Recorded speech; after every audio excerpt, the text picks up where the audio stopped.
Support for Destination Michigan is provided by the CMU Bookstore.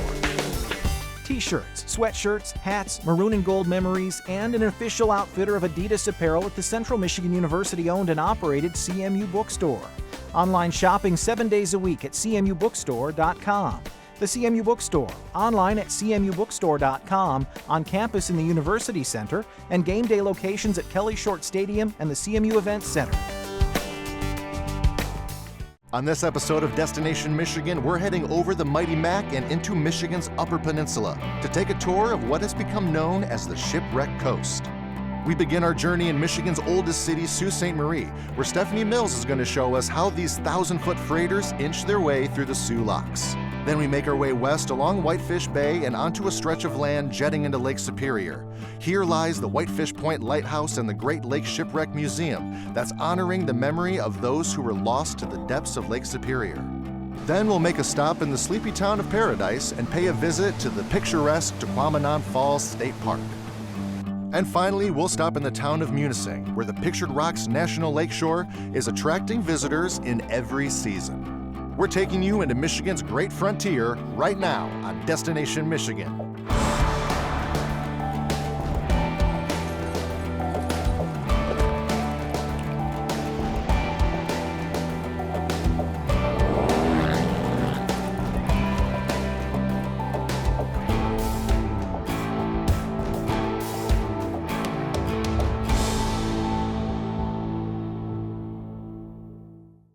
Michigan's Upper Peninsula, a 16,000 square mile haven of natural beauty, and its history is filled with stories of perseverance in the face of a very unforgiving environment.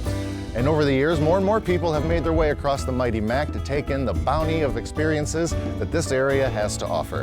And in this episode of Destination Michigan, we're going to be taking you to a few of the many places that have people from all over the world coming to this wilderness wonderland time and time again. So we're going to depart from the Straits of Mackinac and head north to Michigan's oldest city, Sault Ste. Marie, where Stephanie Mills is going to be our tour guide as we get a behind-the-scenes look at Michigan's man-made wonder, the Soo Locks. Not only is Sault Ste. Marie one of the oldest Michigan cities, it's one of the oldest in the country. The heartbeat of this community really are the Soo Locks, an engineering marvel run by the Army Corps of Engineers, which consists of 4 locks: the MacArthur, the Poe, the Davis, and the Sabin. They allow cargo-carrying freighters and other vessels to pass through the treacherous St. Mary's Falls.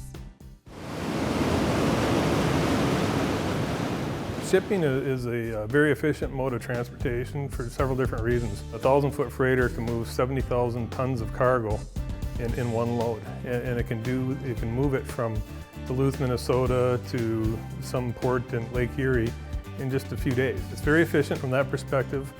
It's safe to say that without the Soo Locks, the shipping industry wouldn't be what it is today. Prior to their existence, moving large amounts of cargo through the treacherous falls was practically impossible.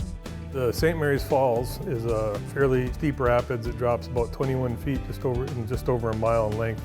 Before the locks were built, there was a strap railroad that was used to move cargoes around the rapids.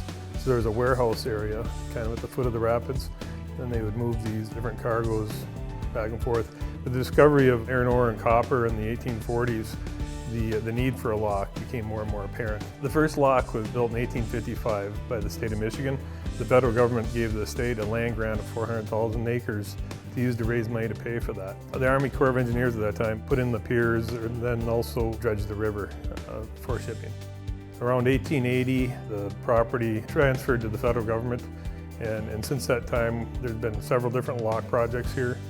The Wetzel Lock was built, the first Poe Lock, and then the Davis Lock in 1914, the Sabin in 1919, MacArthur in 1943, the Poe in 1969. The locks really revolutionized shipping freight between Lake Huron and Lake Superior. Today, about 90% of the world's iron ore moves through the locks, making them absolutely critical for shipping. The amount of cargo that gets shipped through varies, but right now it's holding steady at around 70 million tons a year. Our primary cargo is iron ore in the form of taconite pellets. and that feeds the integrated steel mills in the lower lakes. Western coal is another substantial cargo we have. That's coal coming out of the Powder River Basin in Montana and Wyoming. That feeds the power plants in the lower lakes. Another big one is stone, the form of limestone that's used in the steelmaking process. And then wheat. Wheat's another big commodity coming through here, and most of the wheat is being shipped overseas. Watching the freighters pass through the locks is one of the many highlights here in the Soo. Most days the observation deck is full of people eager to get up close with the ships. Right now we're watching the Indiana Harbor make its way through the locks. It is a fascinating process to watch. The locks actually work, the fill and empty is done with gravity. You know, we have large valves at the upstream end called filling valves. So they open up, and the downstream valves, the empty valves, are closed. So if the upstream valves open, the chamber will rise. It'll fill the lock with water, and that'll raise the ship up. To bring a ship down, going the other way to lower pool, you have your upstream, your filling valve closed, and your empty valve opens, and then the water drains out of the lock. And that happens through gravity. The pole lock, the biggest of the four right now, and the one the Indiana Harbor passed through, uses about 22 million gallons of water to raise or lower ships, depending on the direction they're heading. The locks are completely gravity-driven. They use only the power they generate, and the rest of the power is stored at stations nearby. All the 1,000-footers and really any vessel over 730 feet in length or 76 feet in width is restricted to using the pole lock. Now the pole lock is 110 feet wide. The 1,000-foot freighters are 105 feet wide, so they actually come into the lock. They only have 2.5 feet of clearance on the side. When a freighter is in the locks, it takes about 12 minutes for it to rise or fall. Because it's such an incredible sight to watch, the locks host Engineers Day every year, giving the public a chance to tour the facilities. About 300,000 people flood into Sault Ste. Marie in June to witness how the locks work and to get to know some of the dedicated men and women who run it around the clock. There's a real diverse group of skills that come in to maintain a facility like this. We also have a series of tunnels, and then we also have an awful lot of this facility is just plain underwater. But we have mechanics, we have maintenance workers, we have welders, we have machinists, we have tugboat operators, crane operators, power plant operators, engineers. We have our own dive team here. The lock season is 42 weeks long. They shut it down mid-January and reopen toward the end of March. Well, when we do have breakdowns from time to time, and when that happens, we throw everything we have at it to get the locks running again. We have a very low tolerance for loss of service. Thousands of ships have made their way through the Soo Locks in its history, but some vessels never had the opportunity to make the passage. And at the Great Lakes Shipwreck Museum on Whitefish Point, they're keeping the stories of these ships and their sailors alive for future generations. Lake Superior's oldest active lighthouse is located right here at Whitefish Point. We're on a point of land that juts up and really to a small degree separates Whitefish Bay from Lake Superior. And this lighthouse here marks the turning point for all of your ship traffic coming in and out of Lake Superior. These days, if we see 2 or 3 ships passing, or maybe 4, we get pretty excited about that. But if this would be the turn of the century, you know, it'd be nothing to have almost a non-stop string of ship traffic passing. And you have to remember, back then there was no GPS, no weather radars, only the skills that these sailors had gained over a lifetime of navigating these waters. But even with all of their experience, for many of them, their final destination would become the depths of Lake Superior. And with so many ships resting beneath these waters, it has earned this area a rather fitting nickname. This area has come to be known in more recent years as the Shipwreck Coast. A lot of times people like to ask the question, well, how many shipwrecks are on Lake Superior? That is a really difficult question to answer because we'll find new shipwrecks that we've never seen before that are just off the shoreline, depending on what kind of winter we have. So those sands shift, it'll uncover vessels that, as far as we know, could be 100 or 150 years old or even older than that. You combine it with record keeping from the era, and sometimes it's a little difficult to tell exactly how many shipwrecks we have out here. For the vessels that have been discovered, their stories can be found inside the Great Lakes Shipwreck Museum. Here, visitors can learn just how treacherous it is for sailors on Lake Superior. We have 13 shipwrecks represented in that building. It's just a very, very small snapshot, if you will, of the shipwrecks that are here in the area of Whitefish Point. And they go back as far as 1816 with a shipwreck called the Invincible. There's probably a lesson in there somewhere. You don't necessarily name your ship the Invincible. But then we go as far forward as the Edmund Fitzgerald, which most people are familiar with, that sank just 17 miles northwest of where we're talking right now. We have video of the ship sailing, we have video of the crew members. We tell the story of what happened that night of November 10th, 1975. But we also have the bell, which was recovered in 1995 as really on the request of a number of the family members to have something akin to a memorial that they could come and visit here at Whitefish Point. So that really, in some ways, has become the centerpiece for our main museum gallery. For the sailors on the lake, their safety rested with a number of certain individuals on land. The lighthouse keepers, who would have to contend with howling winds and blistering cold with the singular but crucial task of keeping that light burning. The oldest building, and I think one of the most interesting, is an 1861 lighthouse keeper's quarters. Our visitors, they can learn what it was like to be a lighthouse keeper at a remote station like Whitefish Point, and in the era that we represent, it's the 1920s. When you're a lighthouse keeper in the midst of a horrific storm, their core job was to really hunker down inside of that lighthouse and make sure that that light was operating all night or even through parts of the day if it was really, really a bad storm. And this was really a tough life, and we tell that story here. If you want to talk about tough, let's talk about this lighthouse. The winds of Lake Superior were too much for the original stone lighthouse built in 1849, and in 1860, Congress approved construction of a new lighthouse, and this time it would be built to last.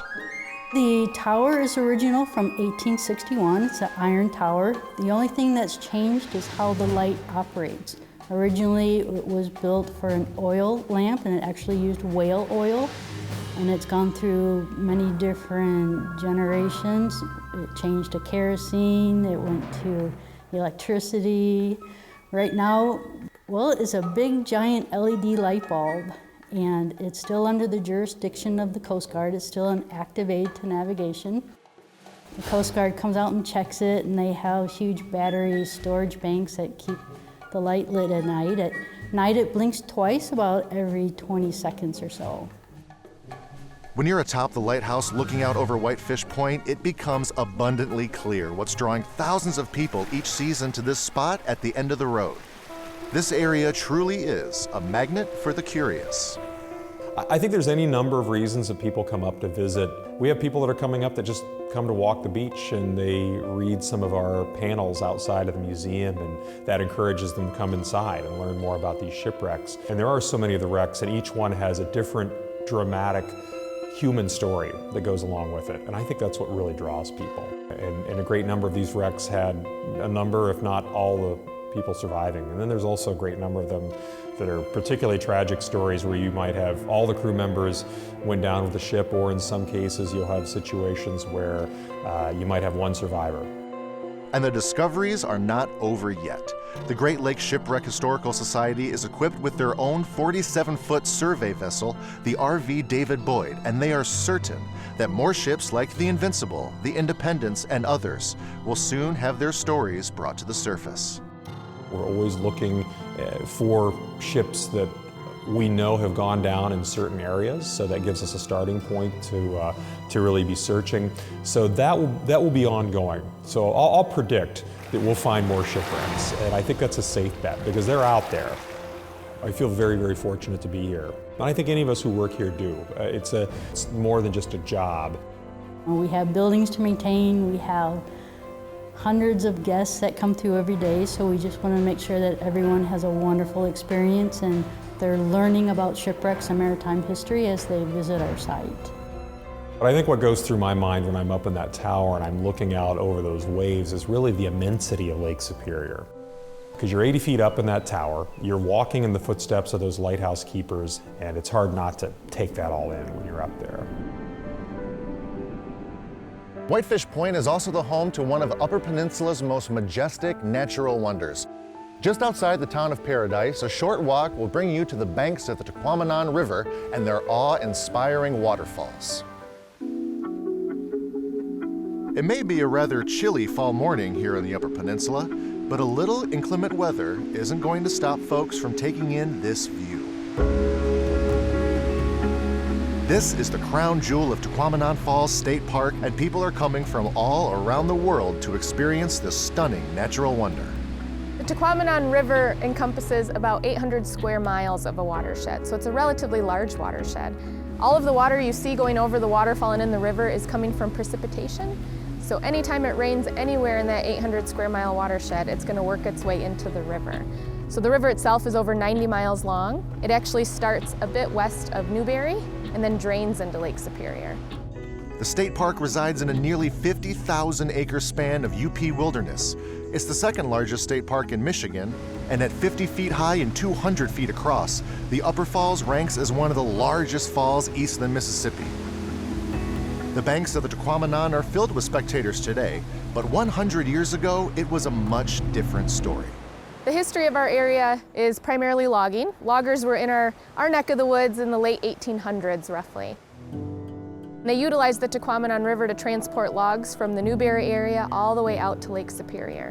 While our park itself wasn't logged heavily, areas around it were, and the river was the mode of transportation to get to and from those places. None of the roads were here, so it was primarily winter logging using ice roads and the river as transportation.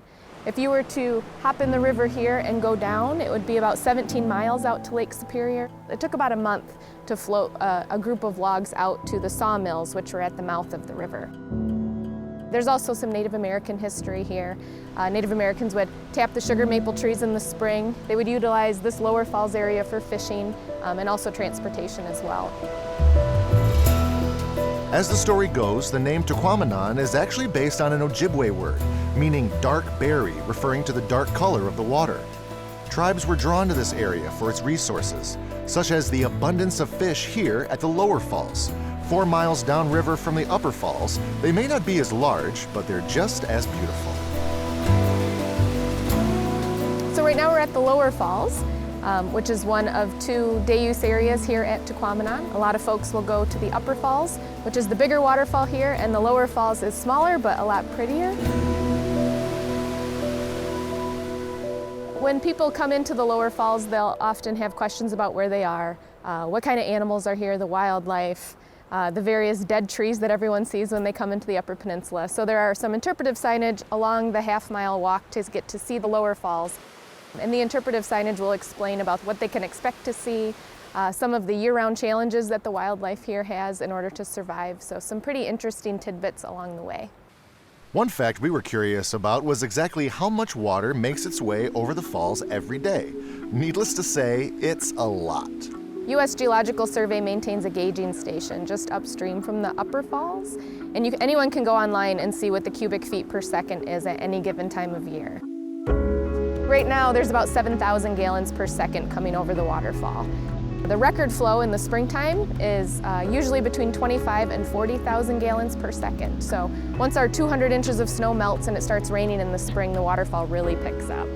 It dries up practically every summer and then picks back up in the fall. So it's a natural phenomenon that occurs at the Tahquamenon Falls. Another phenomenon at Tahquamenon that people tend to ask about is the water. Why is it such a dark amber color at the falls? A lot of folks think it's iron or minerals, but in reality it's the tannins that come from the swamps and the trees. So as the trees start to decompose, they leach tannic acid into the soil, which then gets into the river every time it rains. So the more water you have, the darker it looks.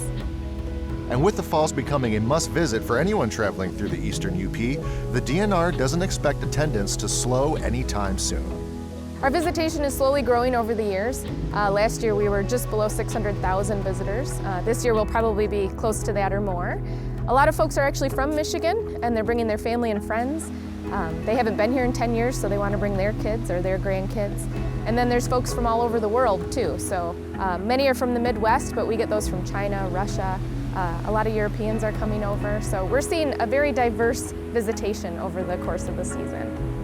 The falls are definitely fantastic. The largest waterfall in Michigan is here at Tahquamenon Falls, and a lot of people are coming here to check these things out. This is my office every day, so you can't beat it. You know, you really can't help but be envious for people like Teresa who get to spend every day at places like Tahquamenon Falls. And you really have to be envious of the people in the town of Munising, just on the Lake Superior shoreline. Right in their backyard is Pictured Rock's National Lakeshore, and people have been coming from all over the world to visit this beautiful area all year long. For the folks that live in the town of Munising, they go about life at a slightly slower pace than most of us. I believe that people enjoy the small town feeling of Munising. I think that it's a nice respite from a lot of the things that go on in the world. When I'm here, I breathe a little easier. It's just a beautiful, relaxing area. It's a different pace of life. We have 17 waterfalls, 6 lighthouses. We're very well known for their outdoor beauty. And the biggest draw for visitors is, without a doubt, the breathtaking Pictured Rock's National Lakeshore.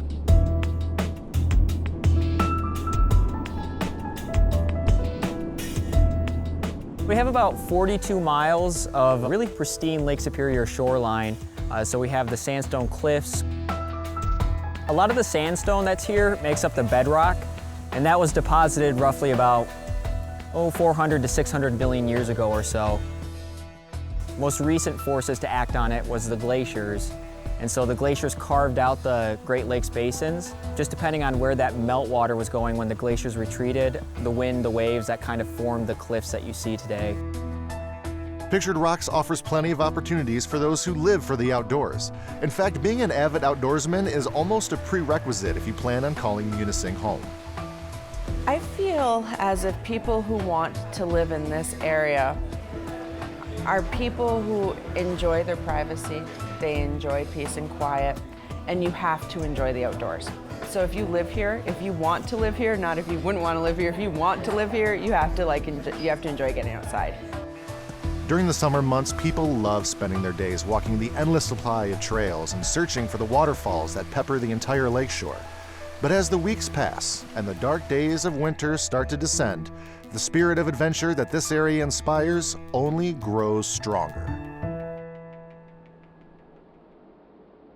When temperatures drop, the lakeshore is transformed to a place that more closely resembles Superman's Fortress of Solitude. But for folks attending the Michigan Ice Climbing Festival, this is exactly what they've been waiting for. Well, really, it was 4 guys from Lower Michigan that came up to Munising way back when. They heard there was ice up here, went out and climbed, and decided we should do this every year. And that's kind of the birth of the Michigan Ice Climbing Festival. It kind of grew and grew a little bit, and then started bringing in professional athletes, and then it really kind of took off. This area is tailor-made for ice climbers, and that's due to a combination of factors. We have a couple things going for us, and we really do, and that is one really long sandstone band of rock, and it's a real porous sandstone. The other thing is we have a lot of moisture in rain in the fall and snow in the winter. And then the third thing we have is we have cold temperatures, and you put all those things together and it really creates an ice-making machine. Ice climbing is one of those sports that you don't walk into a store, purchase the gear, and go out and climb. People can get into trouble that way, and I think that's what makes this festival so valuable. We provide everything, so someone can come up here with absolutely nothing, and we provide it for them. We give you all the technical ice gear, we give you all the clothing, and then we team you up with a professional athlete to teach you the sport. The festival attracts some of the biggest names in professional climbing, and they spend a week teaching people just like you and me how to safely ascend these frosty towers. So we have 17 of them, and they've come from all over the planet to ascend on Munising, and just so they go out and teach. And I always say it's kind of like if you were to go to a basketball camp and had LeBron James and Steph Curry as your instructors, and you don't have that opportunity in all sports to be able to do that. They call this ice wall the Curtains. It's definitely one of the more subdued climbs during the festival, but its easy access gives visitors of all ages an opportunity to come witness this rare happening for themselves. Because after all, experiences like this are always better when they're shared. We call it a family, and our family keeps growing and growing and growing, and folks come back year after year. We have people that have been coming to this festival for almost 30 years now, And it is about the ice climbing, but it's really about the family. And so you can go out, share an adventure during the day, come back, tell stories, and just see everybody, all your old friends, and it's just so much fun. The climbing is great. It's really a lot of fun to challenge yourself, but I love the people and the experiences you share with those people. So it's just one of those things that bonds you together, and it's just addicting. I just love it. It's difficult to put into words, but there's just something about the Upper Peninsula that stirs something up inside of people and inspires them to explore. And there is no singular UP experience. This land holds something different for everybody. But no matter what you thought you'd find, you always encounter something you never would have expected. Adventure awaits you in the Upper Peninsula. You just have to get out and find it. Well, that's going to wrap things up for us on this episode of Destination Michigan. And from all of us here, thank you for watching, and we'll see you next time.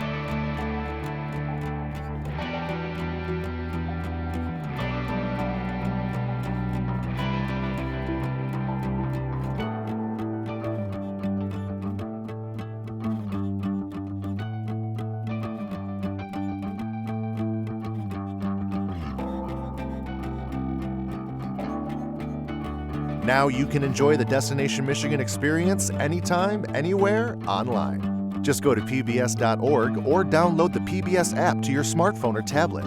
Search Destination Michigan and relive all of your favorite stories from our beloved Great Lakes state.